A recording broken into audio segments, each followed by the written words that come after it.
Masih ingatkah sama tempat liburan kalian yang paling berkesan? Coba pikirin dan bayangin lagi keindahannya. Kalau itu gunung, lihatlah gimana gunung itu bisa tinggi sampai nembus awan. Jika itu pantai, ingat lagi deburan ombak dan halusnya pasir yang waktu itu kalian rasakan. Tapi dari awal, kenapa sih gunung bisa begitu besar dan tinggi menjulang? Kenapa pantai harus dipisahin lautan dan bikin kita jadi jauh dari pulau seberang? Pikiran-pikiran inilah juga yang akan membuat kita bertanya tentang bumi yang kita pijak. Dan dari sana, masuk ke ilmu yang mengungkap itu semua. Selamat datang di Geografi.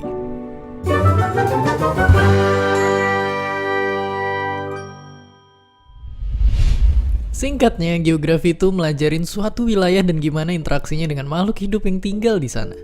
Mungkin kalau ngomongin geografi, yang kepikiran itu pasti peta dunia. Tapi nggak cuma soal peta aja, geografi juga ngajak kita mikirin kenapa benua-benua di bumi bentuknya bisa kayak gini.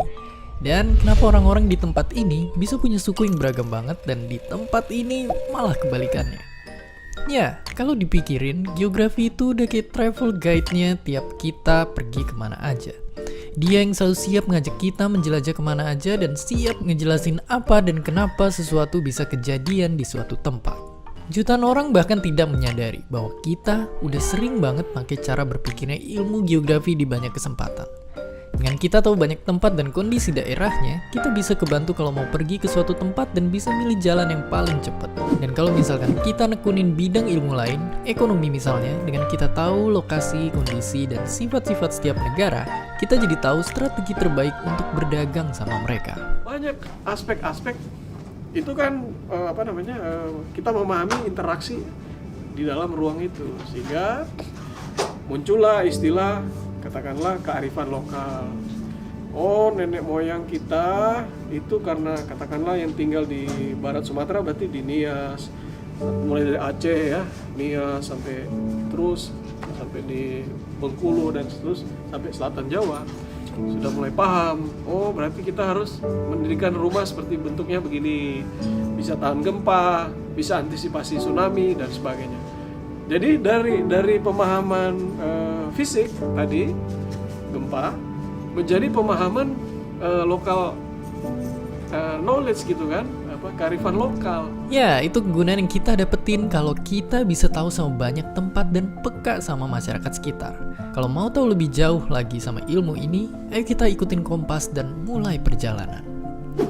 Bumi itu sangat luas, dan faktanya kita udah bener-bener ngubah sisi dunia dari segala sisi. Karena itu, geografi hadir sebagai usaha kita untuk memahami bumi, yang secara garis besarnya kebagi lewat dua sudut pandang. Ada geografi fisik yang mencoba menjawab pertanyaan-pertanyaan kita tentang alam. Tanah, sungai, laut, hewan, tumbuhan, cuaca, pokoknya objek alami apa aja yang ada di alam. Dan geografi manusia yang ngejelasin dampak apa yang kita bawa ke permukaan bumi sekaligus yang dibawa bumi ke kita dari segi ekonominya, sosial, budaya, dan juga politik. Dan usaha ini pun udah kita perjuangin dari lama banget. Kira-kira 2400 tahun yang lalu, orang-orang Yunani kuno yang pertama nyoba nelusurin misteri-misteri bumi. Mereka penasaran dan terus berandai-andai tentang apa yang ada di luar sana. Dan dari situ mulai bikin banyak percobaan buat nyari tahu semua jawaban. Hingga ketika datang masa ketika ilmu pengetahuan terus berkembang, geografi pun ikut melesat dan jadi dasar buat bikin peta-peta yang akurat. Penjelajahan besar-besaran dilakukan ke berbagai belahan dunia yang dari sana juga bergantung kemajuan suatu bisnis ataupun negara. Sampai saat ini, geografi pun terus dibentuk banyak ilmuwan lewat berbagai metode dan pemahaman-pemahaman yang baru.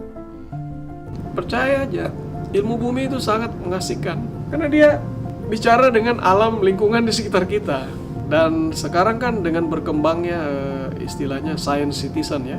Jadi komunitas-komunitas keilmuan, dia melakukan misalnya terkait dengan rempah. Mereka punya tur-tur tuh. Atau ada juga sekelompok orang buat kayak camping atau apa. Nah, itu juga kalau bisa ikut gitu ya. Atau pramuka. Jadi tidak hanya sekedar beraktivitas di alam, tapi kita juga sambil mengingat apa yang pernah saya baca, tahu ketika kita di alam ini. Dari geografi, kita makin ngerti betapa luasnya dunia ini. Betapa banyak tempat dan kehidupan orang-orangnya yang bikin kita semakin sadar kalau dunia ini bukan soal hidup kita aja. Tetapi juga mereka, manusia dan flora fauna yang hidup di belahan bumi lainnya. Bahwa kalau kita sembarangan ngasilin asap atau ngebuang sampah ke lautan, ternyata bisa mempengaruhi saudara kita yang berada di belahan bumi lainnya. Dan nggak cuma itu aja, masih banyak permasalahan di luar sana yang cuma terus-terusan jadi berita di TV aja. Mereka masih terus membutuhkan bantuan atau seenggaknya sedikit perhatian dari kita. Makanya coba buka jendela kalian, coba juga menyelamlah di dalam internet ataupun buku-buku, cari tahu segala kisah dan tempat-tempat yang bikin kita semua makin tertantang untuk belajar dan menjelajah. Dari sana, kita akan segera tahu kalau ada yang sedang menunggu kita di luar sana. Entah seorang anak kecil yang nunggu untuk dibacain cerita, atau sebuah petualangan menembus indahnya rimba raya hutan yang belum ditelusuri. Dan itulah geografi. Setelah ke banyak tempat dan ketemu banyak orang, pertanyaan selanjutnya adalah gimana semua itu bermula. Makanya selain ngembangin ilmu geografi, kita juga ngembangin ilmu yang gunanya buat menelusuri zaman dulu. Jadi siap-siap masuk ke mesin waktu karena di ilmu sejarah kita bakalan jalan-jalan ke masa lalu.